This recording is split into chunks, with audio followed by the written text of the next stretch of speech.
Greetings, my fellow compatriot at home and abroad. Today is Sunday, 12th of this month of January.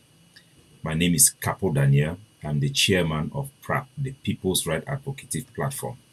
Today, I'm coming to you, my fellow comrade across the globe, with another sad turn of events in Bamenda. While this is an ongoing trend that has been happening increasingly for the past 2 years, it is getting worse, and it is something we can no longer ignore, but we must actively confront as a population. Anybody who is an activist, a man of God, any civil society leader who love our people back home, who come from that land, must be very concerned and confront these ills that we see developing in our homeland on a day-to-day basis. On the 10th, that is 2 days ago, one Pa in Bamenda, he's called Pa Ndikum Tantoh.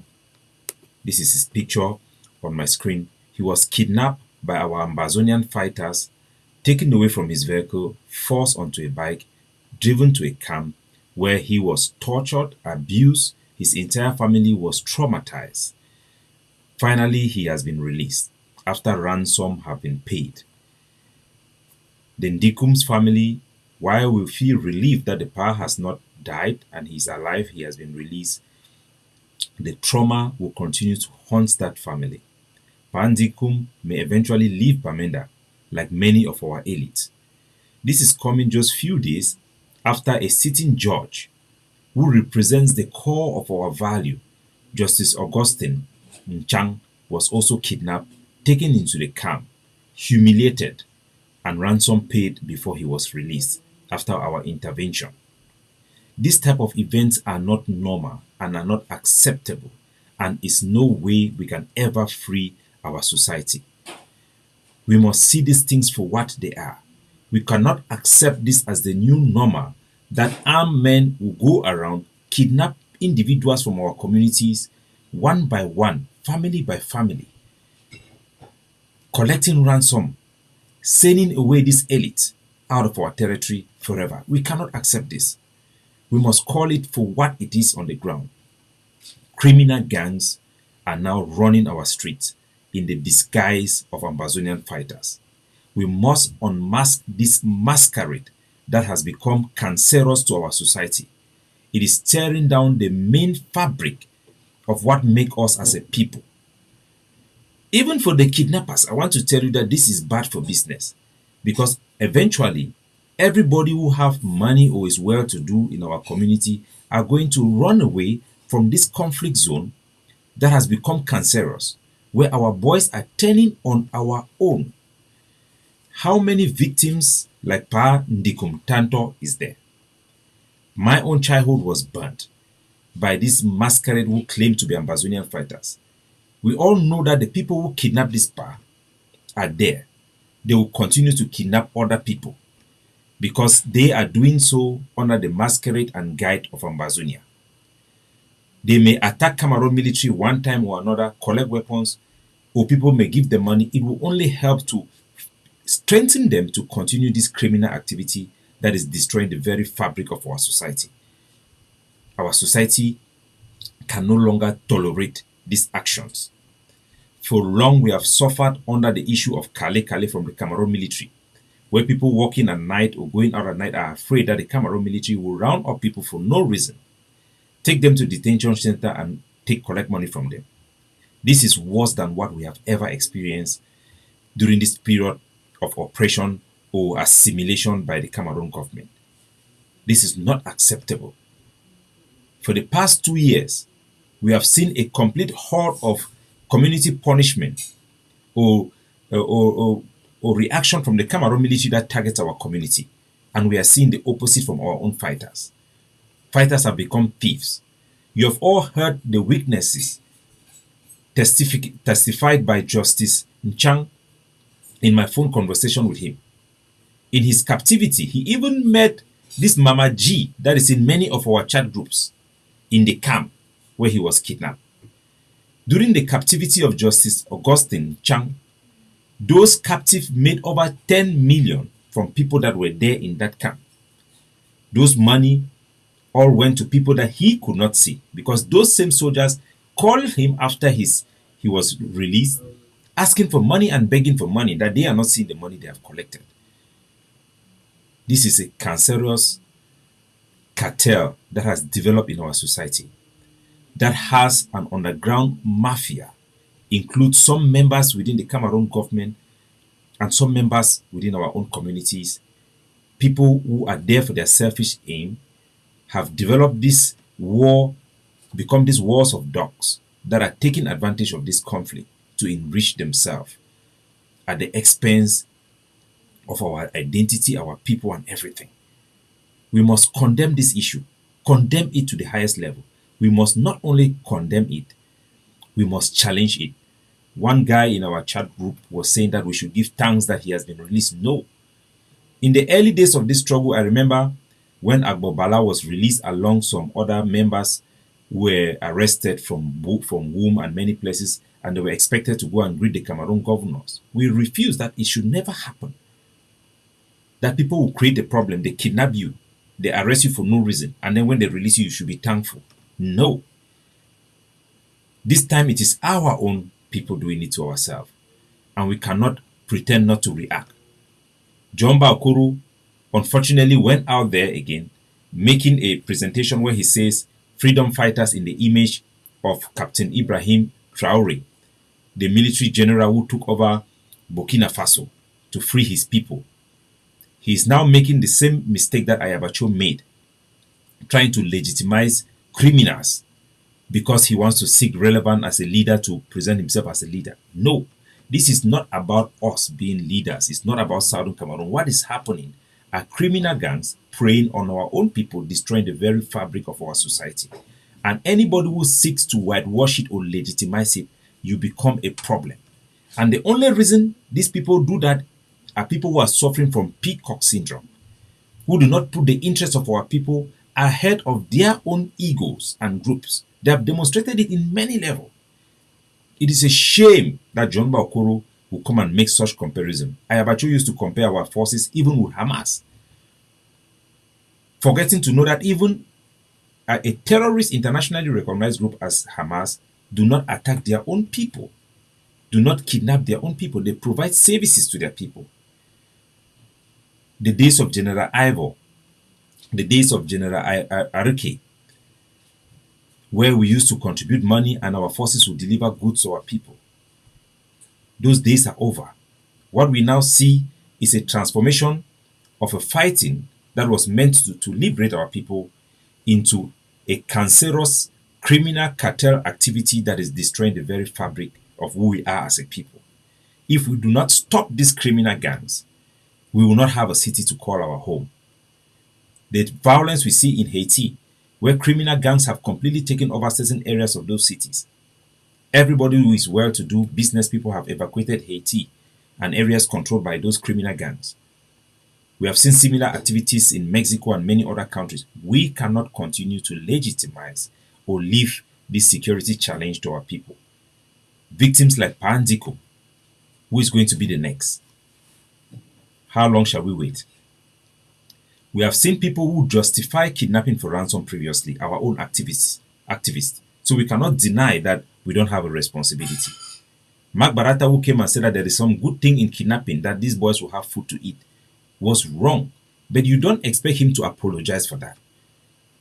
That is why the People's Right Advocative Platform, we do not seek for any leadership or anything from any established Ambazonian organization that existed before 2 years ago, because they are now an active part of the problem. They are caught in the logic of their own propaganda and their own group identity that they have put above our own public interest. The fabric and the values of our society, where we used to know that even a child who runs away from school or who is dodging school, meet any parents will be afraid because of that communal responsibility we have for each other, to stand for each other. The phrase all for one, one for all, that was brought by Manchu BBC. That communal bond that we used to have been violated and destroyed by the Ambazonian fighters on the ground. You just go across the border to the French-speaking side in Bafoussam. A bottle of beer costs 700.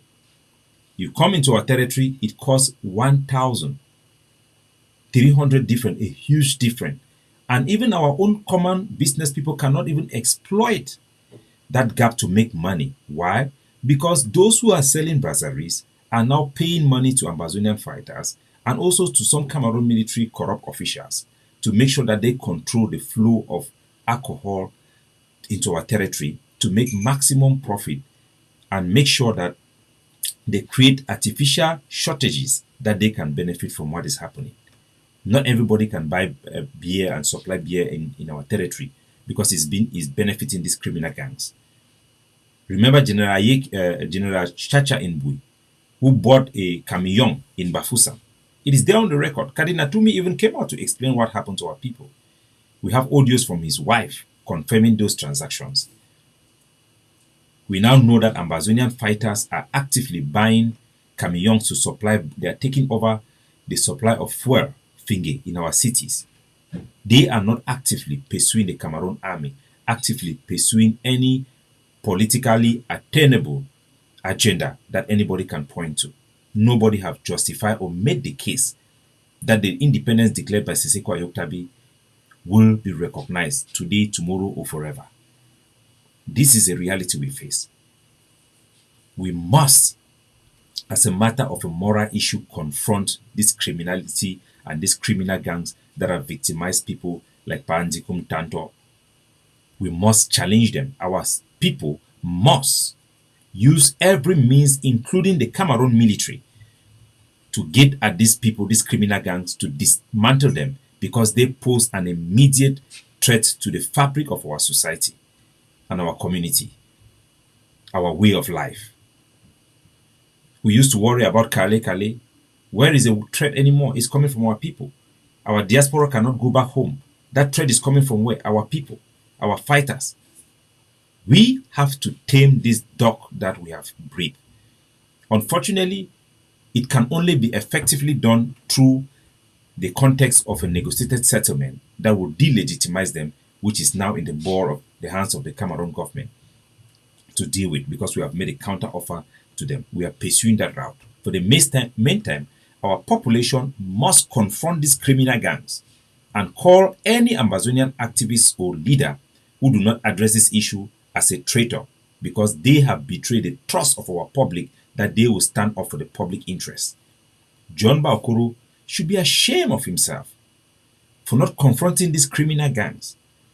Our citizens in Ground Zero are far in the reality that nobody can pretend it doesn't exist anymore. Nobody can pretend it doesn't exist anymore. Who is going to be the next after Ndikum? Those boys need to be stopped. They need to be confronted and needs to be stopped by us, by our people.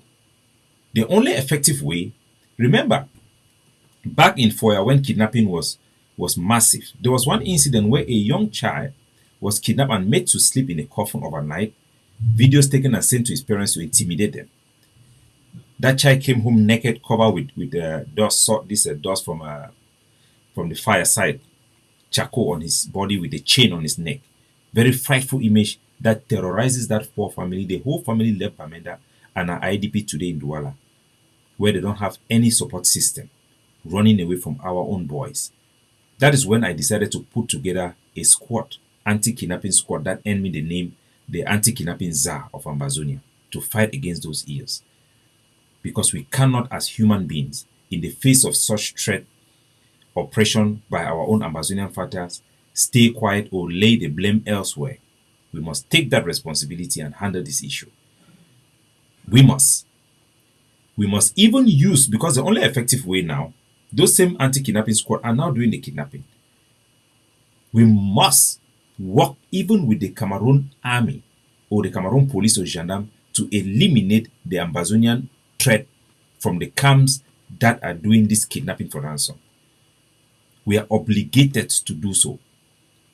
When you are drowning, nobody can say you cannot hold on to even a crocodile, because that crocodile can end up turning his back and eat you. But at that point when you are drowning, It doesn't matter whether it is a crocodile or a snake on top of that water, you must hold it to survive. And that is where we are. Our people must look for help where the help can come to confront and fight against the Ambazonian camps that are doing kidnapping for ransom. What has happened to Ndikum has happened to thousands of our people. Go and ask them, what should we do to solve this problem? We have only one solution, and we will use it. We will use that solution. It is imperative. Let any Ambazonian who wants to challenge me, let them challenge me. I'm open to debate. We're open to go to any platform and talk about this issue. Our people must use any means necessary to go after this threat and make sure this threat do not exist anymore.